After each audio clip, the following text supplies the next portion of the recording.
ज्ञानी जन कहते हैं कि आत्मविद्या इतनी कठिन होती है कि आत्मविद्या यदि सध गई तो बाकी जितने तरीके की कलाएं होती हैं और कौशल होते हैं वो बच्चों का खेल लगते हैं।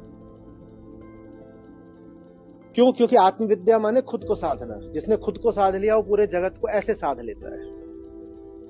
ये है वेदांत का व्यवहारिक उपयोग। लोग कहते हैं ना ये सब बातें हैं, इनसे क्या मिलेगा? इनसे ये मिलेगा कि जो बाकी सब बातें हैं वो आसान हो जाएंगी। कहते अच्छा हमें साइकिल चलाना सिखा देते वो बेहतर रहता। ये उपनिषद पढ़ना सिखा रहे हैं। साइकिल गिर क्यों पड़ती है तुम्हारी? साइकिल गिर क्यों पड़ती है? साइकिल ऐसे थरथर होती है या मन थरथर होता है? पहले जो उपनिषद पढ़ लेगा उसका मन थरथर नहीं होगा, उसकी साइकिल नहीं गिरेगी। पर ये बात नहीं समझ में आती।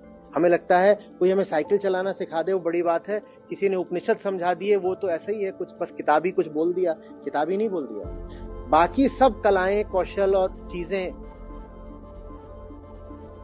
आपके लिए है ना, आपके पास आती है ना। आप ही ठीक नहीं हो तो बाकी सब कलाएं, कौशल कैसे सधेंगे? या सधेंगे? तो ब्रह्म विद्या या आत्मविद्या पहली विद्या होती है। कहते हैं जिसने ये पकड़ ली उसको अब पूरी दुनिया बच्चों का खेल लगेगी। अध्यात्म हमेशा से, सोचिएगा, विचार करिएगा, इतिहास में सदा एक इलीट चीज रहा है। जो समाज का एक प्रबुद्ध तबका होता है, अध्यात्म बस उसकी चीज रहा है। वो मासेस की चीज कभी नहीं रहा है। जन सामान्य तक, सर्वसाधारण तक उसको ले जाना है, नहीं रहा है। भारत में भी नहीं रहा है, बाहर भी नहीं रहा है। हम प्रयास कर रहे हैं कि बिल्कुल आखिरी आदमी तक भी अंतिम सत्य को लेकर के आए।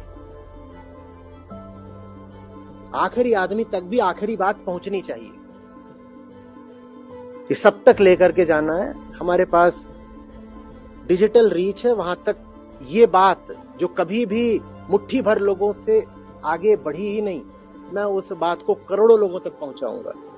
हम वो प्रयास कर रहे हैं। वो प्रयास इतिहास में पहले कभी हुआ ही नहीं।